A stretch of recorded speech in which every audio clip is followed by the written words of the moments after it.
بسم اللہ الرحمن الرحیم۔ محترم ناظرین السلام علیکم۔ حضرت ابراہیم علیہ السلام نے ایک رات خواب میں دیکھا کہ کوئی شخص غیب سے آواز دیتا ہے اور کہتا ہے، اے ابراہیم، تمہیں خدا کا حکم ہے کہ اپنے بیٹے کو خدا کی راہ میں ذبح کر دو۔ چونکہ نبی و خواب سچا ہوتا ہے، اس لیے آپ نے اپنے محبوب بیٹے حضرت اسماعیل علیہ السلام کو اللہ کی راہ میں قربان کرنے کو تیار ہو گئے۔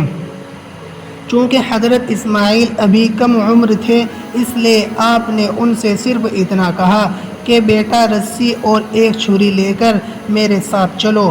چنانچہ اپنے بیٹے کو لے کر آپ ایک جنگل میں پہنچے۔ حضرت اسماعیل نے پوچھا، ابا جان، آپ یہ چھری اور رسی لے کر کیوں چلتے ہیں؟ فرمایا، آگے چل کر ایک قربانی ذبح کریں گے۔ پھر آگے چل کر حضرت ابراہیم علیہ السلام نے صاف صاف بیان فرما دیا اور کہا، بیٹا، میں تو اللہ کی راہ میں تجھے ہی ذبح کرنے یہاں آیا ہوں۔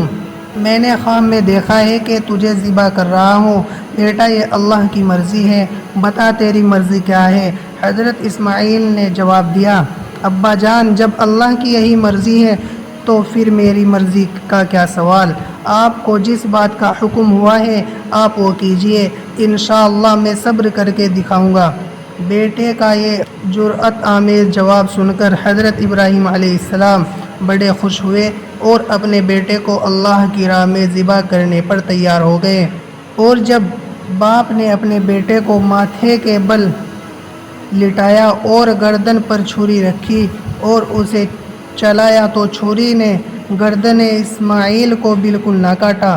آپ نے اور زور سے چھری چلائی تو آواز آئی، بس اے ابراہیم، تم حکم الہی کی تعمیل کر چکے اور اس سخت امتحان پر پورے اترے۔ آپ نے مڑ کر دیکھا تو ایک دمبا پاس ہی کھڑا تھا اور آپ سے کہہ رہا تھا، حضرت اسماعیل کی جگہ مجھے ذبح کیا جائے اور انہیں ہٹا دیا جائے۔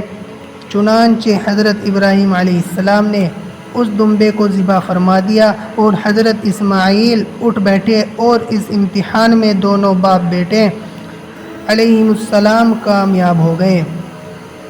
اللہ والے کی راہ میں سب کچھ قربان کرنے پر تیار ہو جاتے ہیں، حتیٰ کہ اولاد بھی۔ پھر آج جو لوگ اللہ کی راہ میں ایک بکرا بھی دینے میں 1000 حلیل و حجت کرتے ہیں، ان کا خدا سے کیا تعلق؟